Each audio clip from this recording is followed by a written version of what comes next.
This is the Giants Postcast, your instant game reaction for the San Francisco Giants, part of the Locked On Podcast Network. Your team every day. Yo, what's up, everyone? And welcome back to the Locked On Giants Postcast.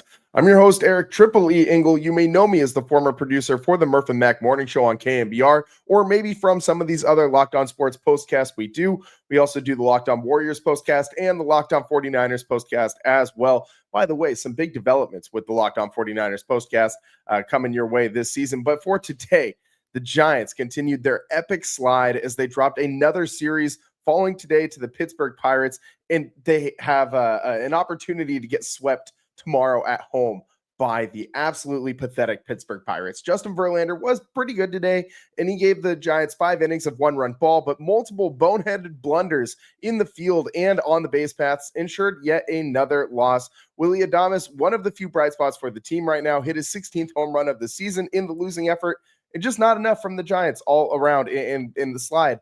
Rolls on. We'll break it all down, but first, I want to thank all of you for watching us on the Locked On Giants YouTube channel. Please, if you aren't already subscribed, hit that subscribe button right now. Thanks also for listening on the Locked On Giants podcast feed, and make sure to check out the Locked On Giants Daily Show for more in-depth coverage. My guy, Ben Kaspick, always does a great job, and this is unwatchable. I mean, this is pathetic at this point. Like, going into today, did you have any faith that the Giants could actually beat the Pittsburgh Pirates and avoid falling back down to 500? Because I didn't. Like, from the jump, as soon as they lost last night, I immediately knew they were going to lose tonight's game as well. I had no faith in this team to come out and win. They have not supported Justin Verlander all season long with run production or anything of the such. And the Giants are just, they're finding ways to lose games. They're inventing new ways to lose games. And I mean, they're hitting into double plays. That's one thing that they've been pretty consistent at doing this season, is hitting into double plays. That's pretty solid. And also losing to left-handed pitching, another loss to a left-handed starting pitcher. The Giants have the lowest batting average in all of the major leagues against lefties. And tonight they only had 2 hits, exactly 2 hits from the Giants. One of them was a Willy Adames home run. So I guess just by default, we have to give Willy Adames today's player of the game because we got to do it. This is the Locked On Player of the Game. And I mean, this is just out of default because, I mean, it's not that hard to have the best swing of the bat in the most impactful moment for the Giants in the game when you only got 2 hits throughout the 9 innings against the Pittsburgh Pirates, I should remind you yet again. But Willy Adames did get all of that one in the bottom of the 4th, his 16th home run of the season, 101.5 miles an hour off the bat and 397 feet. But before that, man, I mean, first inning, I just do not understand what Elliot Ramos is doing on the base paths right now. Like, this is, I mean, so elementary, so beyond elementary baseball. Like, you're talking about a professional baseball player not understanding the infield fly rule. You're on second base, guy pops out, less than 2 outs. You got runners on first and second, and Ramos, for whatever reason, starts dancing away from the bag. There is nothing to be gained by doing that. Anybody who has played any level of baseball can probably tell you that. Even if you played for 1 year when you were like 8 years old, even if you played t-ball, you probably know this rule. And for some reason, Elliot Ramos made it all the way to the major leagues and was able to forget what to do in this situation, which is just beyond me. And we just had a moment just a couple days ago where he's on second base. There's nobody behind him. A ground ball to the left side of the infield, literally in front of him to third base. And he decides to just run right into the out. Wait, what is this guy doing on the base paths right now? I mean, I think that you got to bench him. I don't understand how you can continue to let a guy do this, especially when you couple that with how he's been in left field, how bad he's been in left field. I'm not saying take away his job forever, but you can't let him continue to do stuff like this and not have some kind of reaction. You have to bench this guy to send a message to the rest of the team that sloppy play is not going to be acceptable. That kind of stuff is losing baseball, and it breeds a losing culture when you allow that to happen. And guys that make those errors and brain just blunders of the mind on a regular basis, if you make a physical error, that is forgivable. Like if Matt Chapman misses a grounder and you're just thinking to yourself, that's fine because he's probably going to get the next 99 out of 100 that he gets. How often do you see Matt Chapman make a mental error? Virtually never. That's why you give him the benefit of the doubt when he eventually does make a physical error, because those happen. Sometimes the ball has some crazy topspin. You get a weird bounce. Things happen. It's baseball. That's how it goes. But I cannot forgive mental errors of the game that are this elementary, this basic. You have to send a message if you're Bob Melvin, but I have absolutely no faith that Bob Melvin's going to send any kind of a message. This guy, he's putting on an absolutely perfect display as to why he earned the nickname Sleepy Bo Mel. We are witnessing Sleepy Bo Mel in real time. This guy seems to have lost complete feel for this team. He has no idea how to get a pulse for this team or ignite a spark or really inject any kind of life into this team at all. And if you can't do that, really, what else is he there for? What is Bob Melvin doing? Because it's not managing the bullpen well. We already know how that's gone, and it's not very good throughout the vast majority of the season. He frequently leaves the starters in too long, an inning too long, and it cost the Giants a lot of games this year. Leaving relief pitchers in an extra inning happened with Randy Rodriguez just a couple days ago. Bob Melvin's not doing anything to help the Giants with his bullpen management and how he's managing his starting pitchers' innings. He's taken way too long to respond when the starting pitching is clearly showing signs of fatigue, signs of just regression, and just waits until the season is basically in the toilet to make any kind of meaningful move, as far as maybe scheduling a bullpen game to get guys a day off, or maybe going and getting someone from the minor leagues to get Hayden Birdsong a little bit of rest because his arm looked like it was going to fall off of his damn body. Bob Melvin is doing absolutely nothing to help this team right now. If you can't manage the bullpen, and if you aren't like a Bruce Bochy level feel for those types of moments, that's fine if you make up for it in other ways. If you get your team to hit, if you can inspire a locker room and lead a group of men and go win some games.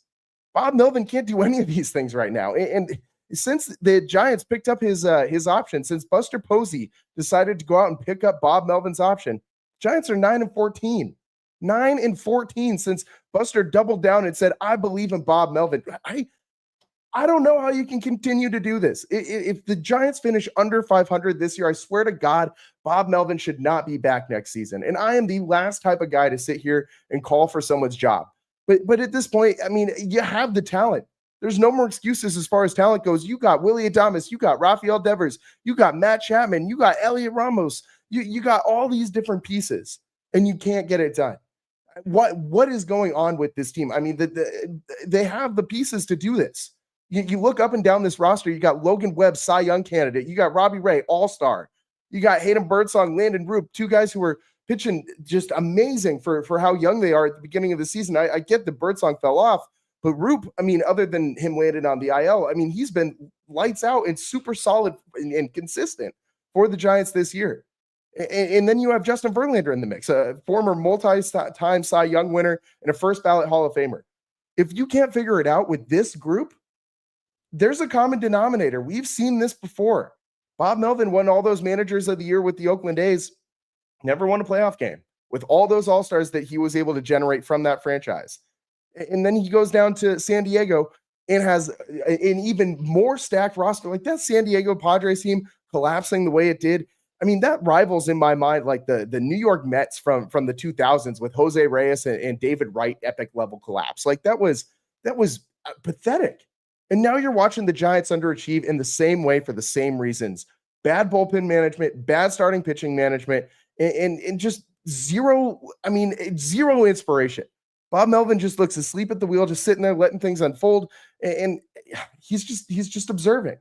He's not doing anything to right the ship, and I mean, at least nothing that we can all see from our side of the glass. But this is just a pathetic way for this season to go. I mean, for as well as the Giants started, to be sitting here at 500, losing a series to the 5th place in the National League Central Pittsburgh Pirates, who just won their 46th game of the season and are now 46-62. This is bad. This is absolutely horrendous stuff from the San Francisco Giants. This team is better than this. This team should be a playoff team. This team should be contending for a wild card spot. And at this point, I don't know how you do anything else but sell at the deadline. Camilo Doval, trade him. Robbie Ray, trade him. build for next year. Get this lineup stabilized. Get more starting pitching. Get some of the get your farm system revitalized a little bit. Don't sit around and continue to dwell in mediocrity and just tread water year after year after year around 82 and 82 or 81 and 81. Excuse me. That nothing can make is worse in baseball than being the only thing worse than being bad in baseball or any sport really is being boring. And that's what the Giants are right now, man. This team is absolutely boring and painful to watch. We got more to break down on this Locked On Giants postcast. We got to get into what you'll be talking about after this one. And we also got to get to tonight's turning point from today's game. It came at the hands of a former number 1 overall Giants draft pick. I bet you can guess when it was. We'll be getting into all that and more next on the Locked On Giants postcast. Today's show is sponsored by Gameday Hue, and I wish I had some of their gear to show you how cool this is. I mean, I keep checking it out online, and I'm going to have to pull the trigger soon. Even though they're a sponsor, I'm still going to be going and buying my own hat from these guys because, man, they are super great hats for Giants fans like me, and they make clean, no-logo gear with team-inspired colorways for every pro and college fan base. Shout out the Cal Poly Mustangs, me and Mike Kruko, baby. It's all about letting your colors speak for you. No giant logos, just smart, versatile style in there that works on game day, on the golf course, or anywhere in between. And right now, you can get 15% off with code MLB15 at GamedayHue.com. That's GamedayHue.com. The code even stacks on bundle deals, so now's the time to load up. Let your colors talk because colors speak louder than words. That's GamedayHue.com, code MLB15. Welcome back to the Locked On Giants postcast. Today was very, very, very, very disappointing. I absolutely despise what I've been seeing from the San Francisco Giants. And I mean, I'm checking out the chat, and it seems like all of you guys are too. I see a musical Colin saying, what a painful game. I mean, Reed the Steed, one of our everydayers. This was a tough one. I mean, everybody on this team is in this fan base is down bad right now. I mean, this is not a good situation. And I see Donnie Drizzle. He caught on. He said, Eric is pissed when he changes his hat. Yeah, man, I got to switch it up. I got to get something to try. Nothing else is working, man. I got to switch up the hat, switch up the spot where I watch the game from. Maybe like just tune out for a couple innings. Like try anything to get the juju going for this team. I'm a superstitious guy when it comes to my sports. And I will do things like if my team's not doing well, I'll go and like get up from the couch. I'll go migrate to my computer, watch the game at my desk kind of thing, and try and just like get some kind of particles flowing in the atmosphere. But right now, it's just not working out for the Giants. And I mean, that's on clear display, and it's for multiple reasons. It's not just the Elliot Ramos base running blunders. It's not just the offense only generating 2 hits. It's also weird, funky stuff. Like I see musical Colin back at it again. Me and you, man, today, just on the same wavelength.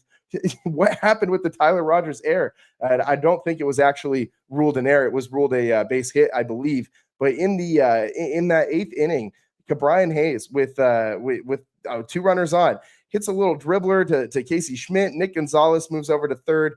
Tommy Pham goes to second. And there was this weird situation where Rogers goes over to cover first. Honestly, I thought Devers was out of position on the play. He should have slid over and covered the bag. He had no shot at getting to that ground ball. That's Casey Schmidt's ball, 100% off the bat. He doesn't have that many reps at first. So obviously this is some of those growing pains on display. Nonetheless, Tyler Rogers gets there in plenty of time to cover the bag. And Casey Schmidt goes to throw the ball to second and realizes he doesn't have enough time. So he pumps to second, spins and fires to first. And I think Tyler Rogers got screened by the base runner and could not see what Casey Schmidt was doing. He just saw the throwing motion. And Tyler Rogers throws the ball, or Casey Schmidt rather, throws the ball to Tyler Rogers. Tyler Rogers never sees it. Thankfully, it hit either Rogers or the runner. I think it hit the runner in the chest or torso region, and it kind of just stayed right there. If that ball had kicked by, that would have been the go-ahead run right there. Instead, it loads the bases to set up today's turning point. Time to reveal where the game was won or lost. It's the turning point. And the turning point came with none other than former number 1 overall draft pick for the San Francisco Giants, Joey Bart, in the box. And he just did what he needed to do against Tyler Rogers. And I mean, a guy who's maybe a little more familiar with Rogers than some other players throughout the league, considering their past relationship. Joey Bart, kind of sees how that ball's coming out of Tyler Rogers' hand a little bit better, and he did what he needed to do. Just slapped a little ground ball in between shortstop and third base, and RBI single. It was a nice little 97.1 mile an hour ground ball, and he did it on a sinker that was down below out of the zone. And man, does that hurt, because you're watching a guy. I mean, I'm not saying that Joey Bart is tearing set the world on fire for the Pittsburgh Pirates, but let me just read you some numbers. He's got a 244 average this season, a 645 OPS in 205 at bats. He's only got 1 home run, 16 RBI. But hey, it sounds a lot better than what the Giants have been getting in spot starts from their backup catchers, or even from Pat Bailey, who at least offensively, his OPS is a whole 100 points higher, and he's not even a starter for the Pirates. So this is just very frustrating to watch this happen, and for it to unfold the way that it did. It's just a bummer for the Giants all the way around. I mean, I don't know what the Giants can do from here going forward. It seems like that there's nothing really left that this team can do. I have no idea why they would go and buy at the trade deadline. You should absolutely be selling. But I've seen lots of polls with Giants fans lately all over social media, and everyone's saying that they want the Giants to buy or do a mix of buy and sell. That would be I absolutely despise that plan. Do not buy and sell at the same time. That to me tells me you have no plan. You have no idea what you're doing, and the Giants should absolutely pick a lane, either buy or sell, go all in and make the playoffs, or don't, and gear up and retool for next season. The boneheaded baseball, it's got to stop. If the Giants want to do anything positive this season, you got to stop with the boneheaded baseball. It's losing type of plays, losing type of mentality. I mean, Elliot Ramos, I think this guy deserves to be benched for at least a game, maybe two. And to be told, the more boneheaded plays you make, the more bad routes you take to balls in the outfield, or pulling up when you shouldn't, and waiting for balls to fall that you should absolutely be catching, or the more bad base running mistakes you make, these are going to result in being benched going forward, because you can't win games with guys doing stuff like that. You can forgive physical errors, but you cannot forgive mental errors. And that's why the Giants are back to 500 for the first time since March 30th. And that's what you're going to be talking about after this one. This is what you'll be talking about. And you absolutely hate to see that the Giants are back to 500 for the first time since March. March 30th is the last time that this team was 500. And this is, it's painful. It's absolutely painful to watch this slide happen. I really genuinely thought that this Giants team was going to be a playoff caliber team with all of the additions they had in the offseason, especially after trading for Rafael Devers. And in July, basically since the Devers trade, you're 9-14. 9-14. That's a win percentage under 400. This is so unbelievably pathetic. Just awful stuff from the San Francisco Giants throughout the month. You're batting 240, which isn't terrible. I mean, it's actually, they're tied for their highest batting average of any month, but it's how it's happening. It's the lack of hits with runners in scoring position. It's the lack of quality starts, or the lack of getting hits when you actually do have a quality start, like what happened today. Justin Verlander was absolutely fine. I've dumped on this guy all season long. Verlander was not the problem today. Not by a long shot. I mean, he absolutely gave the team a chance to win. Verlander, 7 strikeouts over 5 innings, only gave up 1 run. He absolutely put the team in the best possible position he could to generate a win. Couldn't do it. Absolutely couldn't do it. And worth noting, by the way, that all the 2 runs that Tyler Rogers gave up in that 8th inning, all off really weak contact, all just such soft hits and just weird plays, just like weird voodoo magic happening in the Giants misfortune, or at the Giants misfortune. It's just been really bad watching this team. Really, really, really bad. 0 for 3 with runners in scoring position, and you only had 3 left on base because you only had you had 4 walks today and 2 base hits, so 6 base runners in total. Yikes. This team is hurting in a big way, and I don't see any end in sight for this losing skid, or for the pain that the Giants will continue to put us through as a fan base. This is absolutely awful garbage stuff to watch, and the Giants absolutely need to unload Robbie Ray and Camilo Doval at the deadline. If they don't, I don't know what this team is doing. I don't know what the direction is, and it's a very, very frustrating situation to be in. I keep seeing this take too. The DFA, Yaz and Wilmer, as Val Ramos is saying in the chat, I don't think that you should DFA them, because what are you going to go get instead? I mean, it's not going to be any better, but it might be worse. So you don't have just like random talented guys just sitting out there that you can go pick up in the month of July, just off waivers. I mean, the Giants don't really have any sort of answer. You could put Matos in right field. That would be, I guess, fine to see how he plays out the season. At this point, I just don't know where you go from here. This team, it just is dead in the water, and absolutely, as I said last night, uninspiring. Uninspiring is the word of the day for the Giants. Again, yet again. And that's all the time that we got for you guys today on the Locked On Giants Postcast. This has been a tough sled for the Giants. And I mean, 2-9 since the All-Star break. This is pathetic baseball. It's all the time that we got for you guys today here on the Locked On Giants Postcast. I'm your host, Eric Triple E Engel. We'll see you next time when the Giants try to avoid being swept tomorrow by the Pittsburgh Pirates. This pains me to even say these words. It absolutely pains me. Oh my God. Thanks so much for tuning in. We'll see you next time. Peace.